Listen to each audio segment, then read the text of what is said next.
యోగాతో బరువు తగ్గటం సులభం కేవలం 21 రోజుల్లో. Welcome to iDream media. So diabetes, sugar వ్యాధి ఇంట్లో ఇద్దరుంటే ఒకరికి ఈ ప్రాబ్లం అనేది ఉంటుంది. అయితే ఈ షుగర్ వ్యాధిని కూరగాయల ద్వారా తగ్గించుకోవచ్చా? ఏ వెజిటబుల్స్ దీనికి పనిచేస్తాయి? సో పూర్తి వివరాలు తెలుసుకుందాం. మనతో పాటు ప్రముఖ vegetable therapist and sun spiritual society founder Vikramaditya Guruji గారు ఉన్నారు. గురూజీ నమస్తే అండి. సూర్యోస్మితల్లి. గురువుగారు, వెజిటబుల్స్ వీటికి ప్రాణశక్తి ఉంటుంది, ఈ వెజిటబుల్ తీసుకుంటే ఇలాంటి అనారోగ్య సమస్యను తగ్గించుకోవచ్చు, ఇలా చెప్తూ ఉన్నారు సిరీస్ మీరు. అయితే డయాబెటీస్, షుగర్ వ్యాధి అంటే మనం ఈ మధ్యకాలంలో చూస్తూ ఉన్నాము. ఒక 2-3 రకాల కూరగాయలు మీరు జ్యూస్ తయారు చేసి తీసుకోలేరు కాబట్టి మేము తయారు చేసి ఇస్తాము, తీసుకోండి, షుగర్ కంట్రోల్లో ఉంటుంది, తగ్గిపోతుంది, పెద్ద పెద్ద యాడ్లే వస్తూ ఉన్నాయి. యాజ్ ఏ వెజిటబుల్ థెరపిస్ట్గా మీరు ఏం చెప్తారు? ఎటువంటి వెజిటబుల్ అనేది దీనికి పనిచేస్తుంది? నిజంగానే చేదుగా ఉన్నాయా, పనిచేస్తాయా? అంటే ఇక్కడ చేదు అనేదాన్ని ఎందుకు తీసుకున్నారంటే, కాకరకాయ షుగర్కి పనిచేస్తుంది అనేది ఎందుకు తీసుకున్నారంటే, షుగరు, డయాబెటిక్ అనేది మధుమేహం, ఒక చక్కెర వ్యాధి, తీపి అనే దాని మీద ఆధారపడి తీసుకున్నారు. అది మధుమేహం మన శరీరంలో ఉన్నటువంటి వాతరోగాలు పెరగటం వల్ల వచ్చేటువంటి సమస్యగా డయాబెటిక్ని తీసుకున్నారు. దానికి ప్రధానమైనటువంటి కారణం ఏంటంటే, మనలో పిత్తం చెడిపోవటం. వాతపిత్త కఫాలు మన శరీరాన్ని నడిపిస్తూ ఉంటాయి. వాటిలో వచ్చినటువంటి ఇంబ్యాలెన్స్ వల్ల ఈ డయాబెటీస్ వచ్చింది. అందుకని ఏంటంటే, అది చక్కెర కాబట్టి చేదు దానికి పరిష్కారం అని చెప్పేసి అనుకుని మనం మెంతులు, అవును, కాకరకాయ ఇలా రకరకాలుగా మాట్లాడతాం. కానీ మీకు కొన్ని రకాల దాంట్లో నేరేడు పండు గింజల చూర్ణం, నేరేడు పళ్ళు, మరి అదేం చేదుగా ఉండదే, ఒగరుగా ఉంటుంది. అంటే ఇక్కడ రుచికి ప్రధానం కాదు. అంటే రోగం రావడానికి కారణాలు 3 ఉంటాయి. మన శరీరంలో 3 బ్యాలెన్స్ ఏదైతే వాతం, పిత్తం, కఫం ఉన్నాయో, మెటబాలిజం, కెటబాలిజం, ఎనబాలిజం, వీటి మీద ఆధారపడి ఆ మనిషి యొక్క జీవన విధానం మీద ఆధారపడి ఇది నడుస్తుంది. పూర్వం రోజుల్లో షుగర్ వ్యాధి అంటే ధనికులకు బాగా వచ్చేటువంటి వ్యాధి, అధికంగా ధనం ఉన్న వాళ్ళకు వచ్చేటువంటి వ్యాధి. దానివల్ల ఏమవుతుందంటే, వాళ్ళు బెడ్ రెట్ని అయిపోయి కాలు కుళ్ళిపోయి కాలు కట్ చేసేసారు. అంటే అతిగా విపరీతంగా తినేటువంటి రోగంగా దాన్ని, అంటే రోగం అలాగే మనిషిని తింటుంది, మనిషి రోగాలకు కారకమైనటువంటి పదార్థాలను కూడా ఎక్కువ తినడం, ఆకలి, విపరీతమైనటువంటి క్రేవింగ్స్. మరి అంటే వాతానికి క్రేవింగ్స్కి సంబంధం లేదుగా. వాతం అంటే నిప్పులు, అది ప్రకోపం చెందితే దాని ప్రభావం మనిషిని అతలాకుతలం చేసేస్తుంది. పిత్తం ప్రకోపం చెందింది అనుకోండి, గ్యాస్ట్రిక్, కడుపులో మంట వల్ల కడుపు మంట వస్తుంటుంది, స్థిమితంగా ఉండలేని స్థితి. అసలు మరి వాత రోగానికి సంబంధం లేనటువంటి క్రేవింగ్స్, ఆకలి, విపరీతమైనటువంటి ఆకలి. నేను కొన్ని స్టడీస్ చదివిన తర్వాత, ఒక జంతువుకి ఆకలి వేస్తే అది ఫస్ట్ వాటర్ని తాగి చూస్తుంది. అంటే దానికి ఉన్నటువంటి జ్ఞానానికి అది ఒక కొలం దగ్గరికి వెళ్ళి మంచినీళ్ళు తాగి చూస్తుంది. అప్పటికి అంటే అది తాగిన తర్వాత కూడా ఒక గంట సేపటికి కూడా మళ్ళీ ఆకలిస్తే అప్పుడు ఆహారాన్ని భుజిస్తుంది. అంతేగాని ఆకలి వేస్తుంది కదా అని పక్క నుంచి వెళ్తున్నటువంటి జంతువుని కొట్టి చంపి తినడం దానికి లేదు. క్రేవింగ్, ఆకలి, కోరికలు మనకు ఉంటాయి, ప్రతిదాన్ని ఆకలే. కారు కావాలి అనే కోరిక ఆకలి. ఆ కారు ఎక్కిన తర్వాత కొంతకాలం దాని మీద ట్రావెల్ చేసిన తర్వాత అది మళ్ళీ మారుతూ ఉంటుంది. అలాగే మనం ఫుడ్ మీద కూడా మనకి వేస్తున్నటువంటి ఆకలి ఎలాంటి ఆకలి అనేది మనకి తెలియాలి. అంతే తప్ప ఆకలి వేస్తుంది కదా అని చెప్పేసి అని మనం ఎప్పుడు పడితే అప్పుడు తినేయటం సమంజసం కాదు. ఎక్కడ పడితే అక్కడ, ఎప్పుడు పడితే అప్పుడు వేస్తున్నటువంటి ఆకలిని గమనించాలి. ప్రతిదానికి సమయాలు ఉంటాయి.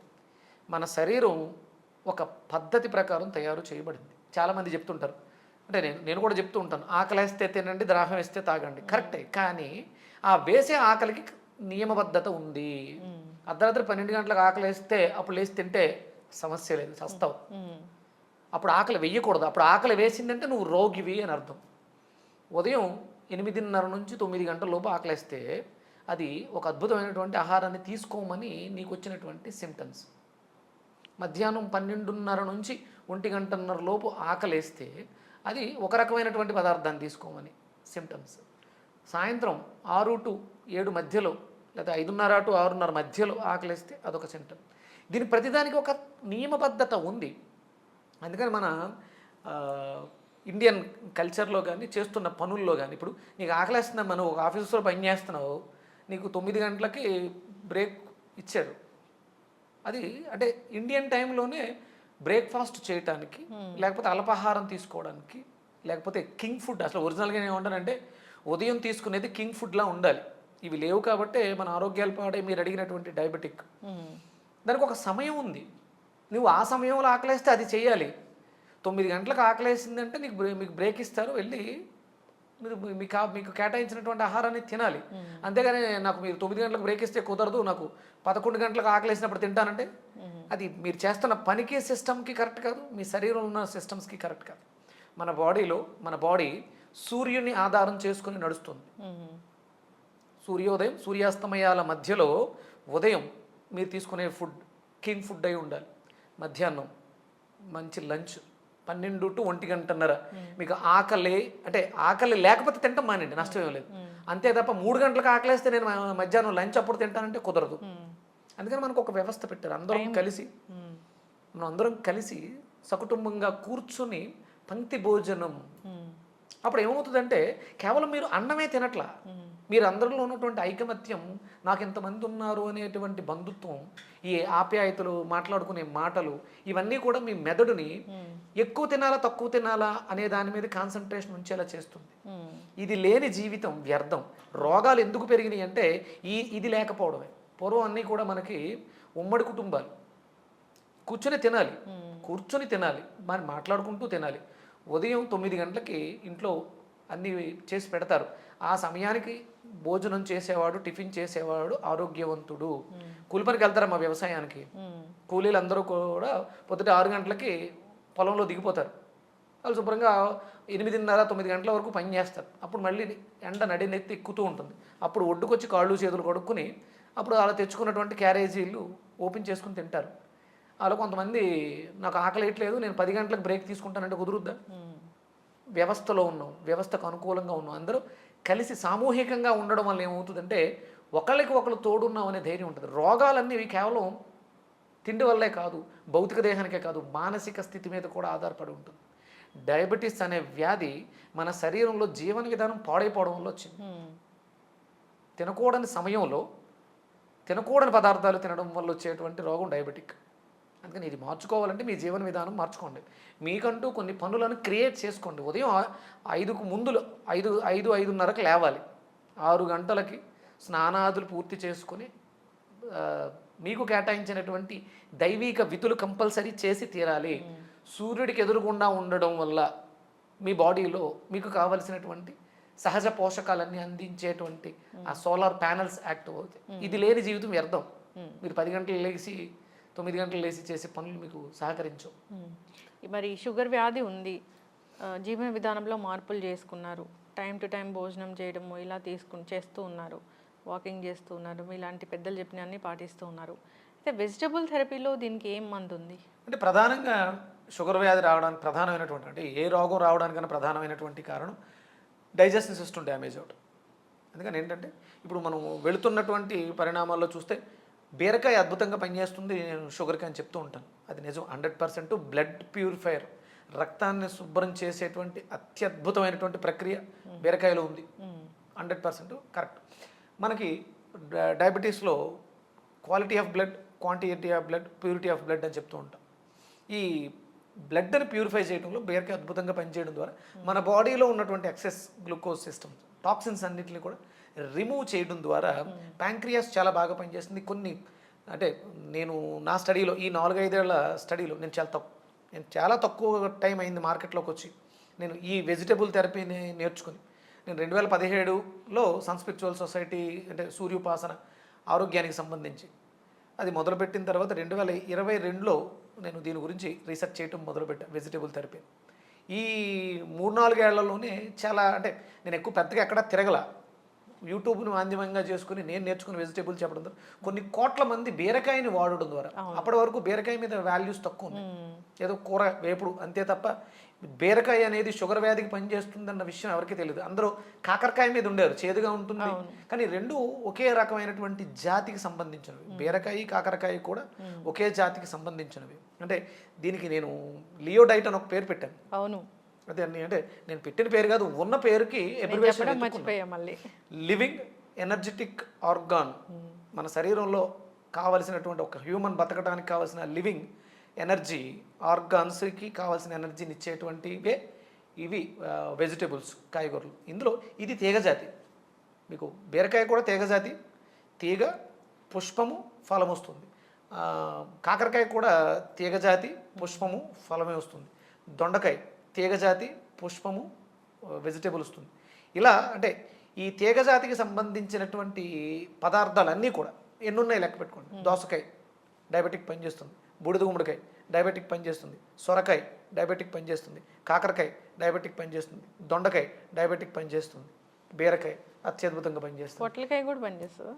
అంటే మన సిస్టంలో డైజెషన్ అనేది డ్యామేజ్ అయింది.